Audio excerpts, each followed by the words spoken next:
বনাৰসত এইটো মোৰ লাষ্ট দিন আছিলে চ' ৰুমৰ পৰা সোনকালে ওলাই আহিলোঁ আহি লৈ গংগা ধুনীয়াকৈ স্নান কৰি ল'লোঁ আৰু সময়খিনি বহুত মহত্বপূৰ্ণ সময় আছিল বহুত ভাল লাগিছিলে কাৰণ এইখিনি সময়ত ব্ৰহ্মমুহূৰ্ত সময় বুলি কয়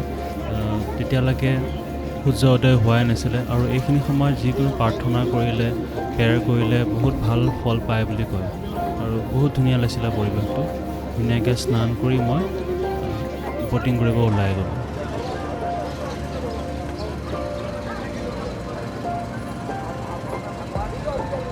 6টা বজা নাই চাওক কি ধুনীয়া সুন্দৰ দৃশ্য গংগাজী চাৰিওফালে বহুত চলি আছে মই এতিয়া গা ধুলোঁ গংগা স্নান কৰি ল'লোঁ গংগা স্নান কৰি এতিয়া ব'টত যাম বুলি ভাবিছোঁ আধা ঘণ্টামান ঘূৰাম বুলি ঘূৰাব বোলে তাৰপিছত আকৌ মই ট্ৰেইন ষ্টেচন যাব লাগিব দীনদয়াল উপাধ্যায় যাব লাগিব তাত ট্ৰেইন মোৰ বুক আছে সেইখন ব'ট এতিয়া ব'ট ফুল হোৱা নাই তাত ফুৰিবলৈ যাম এতিয়া পাৰ পাৰ্চন 200 টকাকৈ বোলে ভালে লাগিব তো তাকে যাওঁ বুলি ভাবিছোঁ এইফালে সূৰ্য উদয় হৈছে মানে আমাৰ অসম সেইটো চাইডে আছে আৰু চাদুবোৰ চাওক চাদুবোৰ এটা কৰি থাকে পুৰণা পুৰণা ঘাট এইবোৰ এইটো ৰাণা মহল ঘাট ঘাটেই ঘাট ধেৰ আছে য'তে পায় ত'তে আপুনি ৰখি পেলাই এনেকৈ নাও ধুনীয়াকৈ মৰ্ণিং টাইমত ঘূৰিব পাৰে চ' মই এখন ব'ট বিচাৰি লওঁ য'ত অকণ সোনকালে যাব পাৰে য'ত লাইফ জেকেট থাকে লাইফ জেকেটটো ইম্পৰ্টেণ্ট যদি লাইফ জেকেট নাথাকে তেতিয়াহ'লে অকণমান সেই নাওখন এভইডে কৰিব আপোনালোকে লাইফ জেকেট পিন্ধিবলৈ ভাল আৰু অলপ ছেফটি থাকে অলপ আগত যাওঁ আগত পাওঁ নেকি চব সেইফাললৈকে একদম ঘাটেই ঘাট আছে য'তে মন যায় আপুনি তাতে উঠিলেই হ'ল গংগাৰ কিনাৰে কিনাৰে চব ঘাট আছে ট্ৰেইন আছে দীনদয়াল উপাধ্যায়ৰ পৰা আছে 10টা 50 কিন্তু লেট চলি আছে দিল্লীৰ পৰা ওলাই আহিলে ট্ৰেইনৰ টিকেটটো বাৰু যেনে তেনে কনফাৰ্ম হ'ল ৱেইটিং লিষ্টত দেখাই আছিলে ফাৰ্ষ্ট ক্লাছ বুক কৰিছিলোঁ যায়গে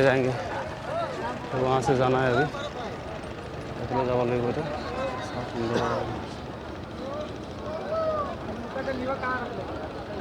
ফুল লৈছোঁ ইয়াতে এই মোনাটো হৈ যাব ন অসুবিধা হয় নহ'লে अरे कितने का है कितने का है घाट घुमाने जा रहा है कितना टाइम लगता है तो आधा घंटा ठीक है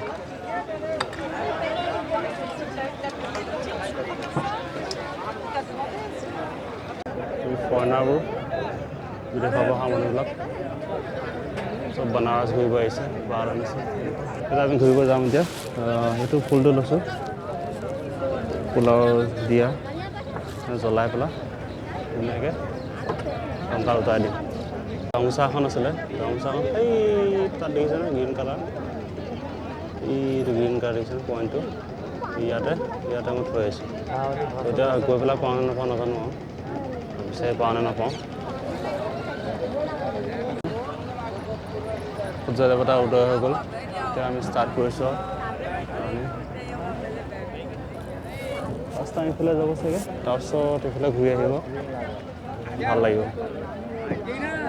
বহুত ষ্টাৰ্ট হৈ গ'ল ফাৰ্ষ্ট এইফালে যাব সোনকালে বাৰু ঘূৰাই লাহে নাজানো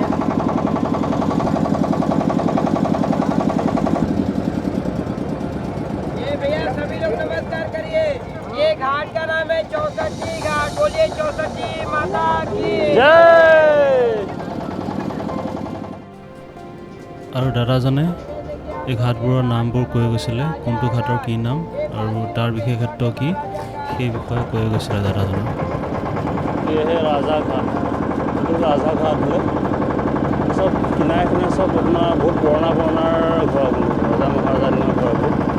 বহুত ধুনীয়া লাগে সুন্দৰ লাগে চাই যদি আপুনি চাই নাৱৰ পৰা তেতিয়া দেখিবলৈ ধুনীয়া লাগে নাৰায়ণমণি ঘাট এইটো তো মই চাকিটো জ্বলাই লওঁ চাকিটো গংগা উতাই লৈ এনেদৰে মই চাকি গছ জ্বলাই লৈছিলোঁ জ্বলাই লৈ গংগাত চাকি গছ উঠাই দিম বুলি ভাবিছিলোঁ কিন্তু পানীখিনি বহুত তলত আছিল আৰু চাকি গছ সেইটো কাৰণে উল্টা খাই চাকি গছ নমাই থাকিলে একো নাই পাছত জ্বলাই দিম আকৌ মই নিজক বহুত ব্লেছ ফিল কৰিছোঁ আজি বহুত সাহস কৰি অকলে ঘৰৰ পৰা ওলাই আহিছিলোঁ অসমৰ পৰা বাহিৰলৈ ওলাই আহিছোঁ কিন্তু মই এনেকৈ অকলে ওলাই অহা নাছিলোঁ আৰু এতিয়া ভাবিলে বহুত ভাল লাগিছে মোৰ মণিকৰ্ণিকা ঘাটৰ ফালে গৈ আছে মণিকৰ্ণিকা ঘাট কাশী বিশ্বনাথ টেম্পলৰ যিটো আপোনাৰ বেক চাইডটো গংগা চাইডে সেই গেটটো দেখা পাব এইফালে গ'লে তো এইফালে যাম এতিয়া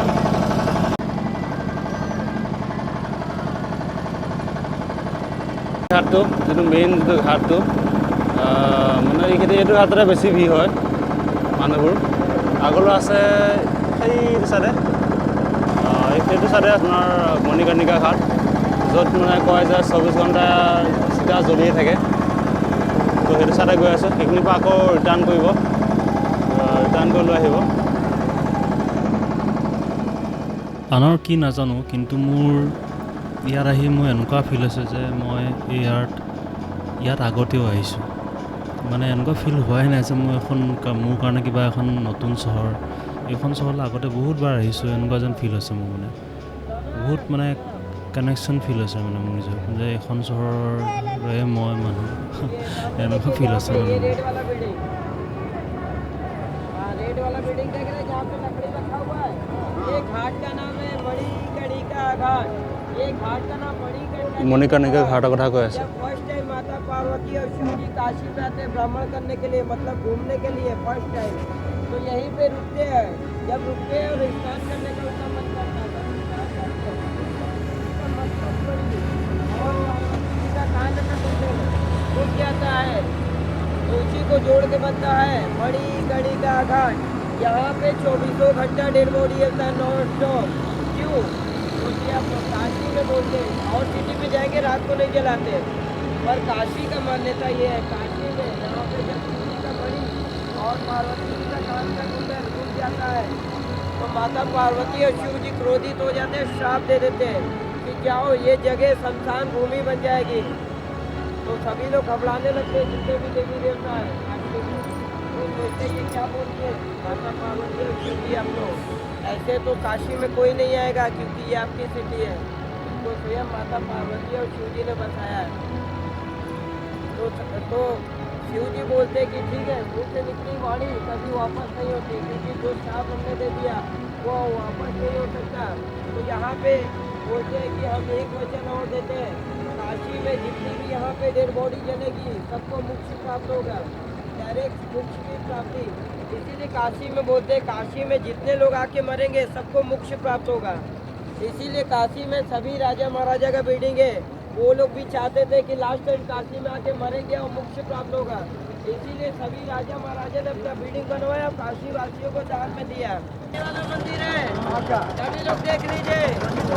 ये टेढ़ा क्यों हुआ था उसका महत्व समझाओ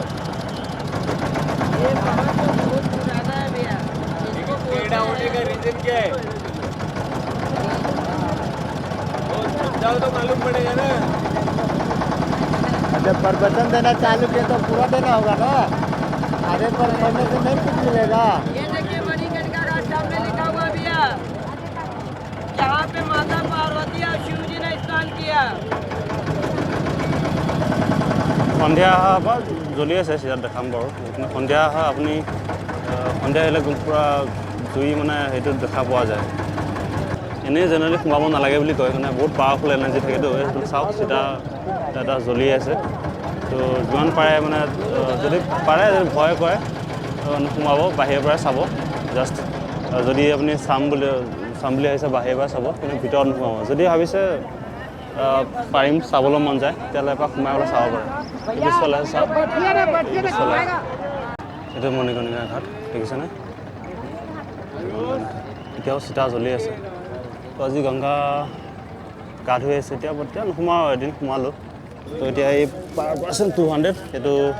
পে'মেণ্টটো ভাইটিক কৰিলোঁ টিকেটটো লৈ পিনি গুচি যাব বিচাৰিছিলে তো এয়াই হ'ল মণিকৰ্ণিকা ঘাট ভিতৰলৈ নোসোমাওঁ ইয়াত চিতা জ্বলি আছে তো চাওক চিতা জ্বলি আছে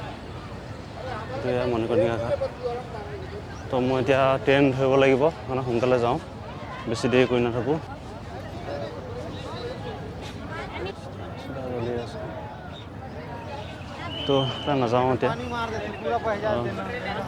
গংগা ঘাট ধুই আহিলোঁ যেতিয়া এইফালে নাযাওঁ আৰু টাইম আছে এতিয়া যাবলৈ চ' সেইটো কাৰণে বেছি দেৰি কৰা নাই আৰু আকৌ ট্ৰেইন ধৰিবলৈ লেট হ'লে হ'ল প্ৰব্লেম নাই কোনো প্লেটফৰ্মটো পাব লাগিব নহ'লে ইয়াত মানে গাড়ী মানে সেই ষ্টেচনলৈ যোৱা গাড়ীৰ বহুত প্ৰব্লেম। প্ৰয়াগৰাজ বা ইয়াৰ বাৰাণসী য'লেই নহওক, এতিয়া গোটেই ইউ পিত এনেকুৱা হৈ আছে, প্ৰয়াগৰাজ বা বানাৰস আহিবলৈ বহুত সহজ, আহিবলৈ ঢেৰ গাড়ী পাই যাব, ট্ৰেইন পাই যাব বা হেৰি পাই যাব। কিন্তু ইয়াৰ পৰা মানে যাবলৈ মানে বহুত অসুবিধা, বহুত দূৰ খোজকাঢ়িব লাগে, গৈ পেলাই আপুনি বাছ পাব, বাছ বা আপোনাৰ যিবোৰ টমটম বা বাইক চাইক সেইবিলাক পাবলৈ বহুত টান। চ' সেইকাৰণে অলপ সোনকালে ওলাই যাওঁ। এইবোৰ চাওক মন্দিৰৰ কাৰণে লাইন, কাশী বিশ্বনাথ মন্দিৰ যাবলৈ এইবোৰ খুব লাইন।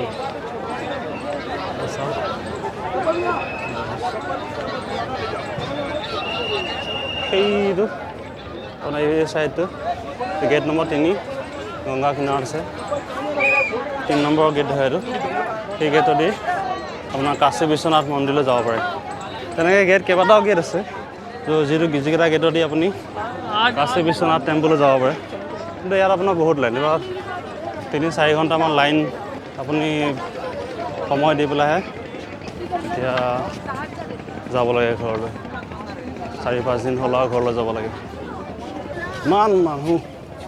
চব কুম্ভ মেলাৰ পৰা আহিছে। কুম্ভ মেলা আহি মানে বনাৰস যেতিয়া ওচৰতে, কুম্ভ মেলালৈ যাম, বনাৰসৰ দৰ্শন কৰিম, সেইটো বুলি চব মানুহবোৰ ইয়ালৈ আহিছে। আকৌ এই ফুল আৰু আপোনাৰ চাকি ল'লোঁ। গংগা নাৱত উঠি পেলাই দিছিলোঁ, কিন্তু নাৱত উঠি দিওঁতে মানে এইটো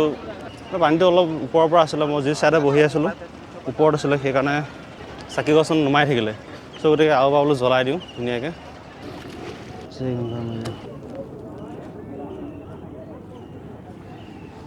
চাকি গছ নুমাই থাকিলেতো ভাল নালাগে, চ' গতিকে আকৌ এবাৰ কিনি পেলাই বোলো জ্বলাই দিওঁ ধুনীয়াকৈ। ইমান ক্ৰাউড,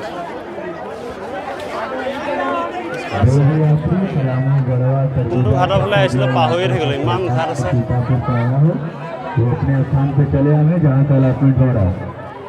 এইফালে মানুহ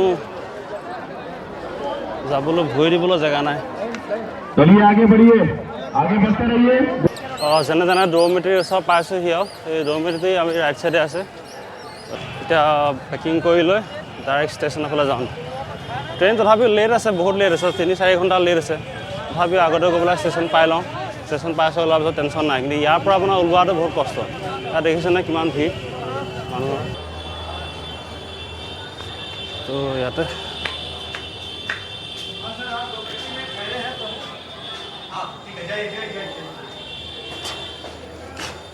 এইটো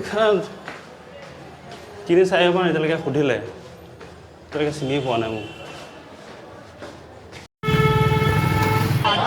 ইয়ালৈ আহিবলৈ সহজ, কিন্তু ইয়াৰ পৰা ওলাবলৈ বহুত টান। এতিয়া মানে ৰাইড এটা ৰেপিড' ৰাইড বুক কৰিছিলোঁ, তো বাইকখন এতিয়া মানে আহিবই পৰা নাই। তো আহি আছে বহুত সোনফালৰ পৰা আহি নাজানো, মানুহবোৰৰ কাৰণে চাগে মানে আহিবই পৰা নাই।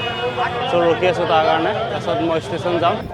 আৰু এনেদৰে কোনোমতে ৰাইডাৰটো আহিলে আৰু বাইকত উঠি ধুনীয়াকৈ ষ্টেচনৰ ফালে ওলাই গ'লোঁ। আৰু এইটো হ'ল দীনদয়াল উপাধ্যায় ষ্টেচন, বানাৰসৰ পৰা 10-12 কিলোমিটাৰমান আঁতৰত আছে। এতিয়ালৈকে ট্ৰেইন অহাই নাছিলে, ট্ৰেইন বহুত লেট আছে। দিল্লীৰ পৰা ওলাই আহোঁতে 4-5 ঘণ্টামান লেট আছিলে। তথাপিও মই সোনকালে আহিলোঁ, সোনকালে আহি প্লেটফৰ্মত ৰৈ আছিলোঁ ধুনীয়াকৈ। আৰু এইবোৰ চাব দেখিছে ষ্টেচনত কিমান ভিৰ, যিমানবোৰ ট্ৰেইন আছে প্ৰতিখন ট্ৰেইনতে ইমান এনেকুৱা ভিৰ লাগি আছিলে।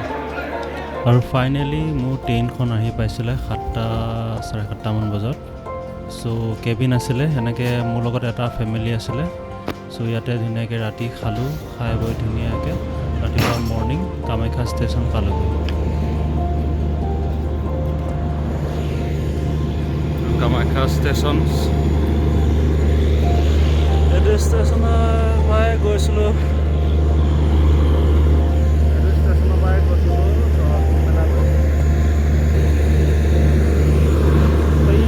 আহোঁতে এখন গৈছে হ'ব লাগে। আৰু এনেদৰে মই সন্ধিয়া ঘৰ পালোঁহি। এয়া গংগাজল লৈ আহিছিলোঁ মই, ত্ৰিবেণী সংগমৰ পানী। এনেদৰে মোৰ মানুহজনীয়ে আদৰণি জনালে। আৰু এইটো এটা ফ্ৰক আনিছিলোঁ মোৰ ফুলখালী ছোৱালীজনীৰ কাৰণে, তাইৰ কাৰণে কিবা এটা লৈ আহিলোঁ। আৰু এই কাৰণে দুখন শাৰী পালোঁ, দুখন শাৰী লৈ আহিলোঁ। সৰু সুৰা যি পালোঁ তাকে কিবা এটা লৈ আহিলোঁ ঘৰলৈ। আৰু এনেধৰণৰ কিছুমান বেগ ৰাস্তা কিনাৰত বিক্ৰী কৰি থকা দেখিছিলোঁ আৰু তাকে লৈ আহিলোঁ। আৰু এয়া হ'ল কাশী বিশ্বনাথ টেম্পলৰ পৰা অনাৰ প্ৰসাদ, মই তাইক দিলোঁ খাবলৈ। আৰু এনেদৰে এই মোৰ সুন্দৰ যাত্ৰাটো ইয়াতে সমাপ্ত হয়। মন্দিৰ কাশী বিশ্বনাথ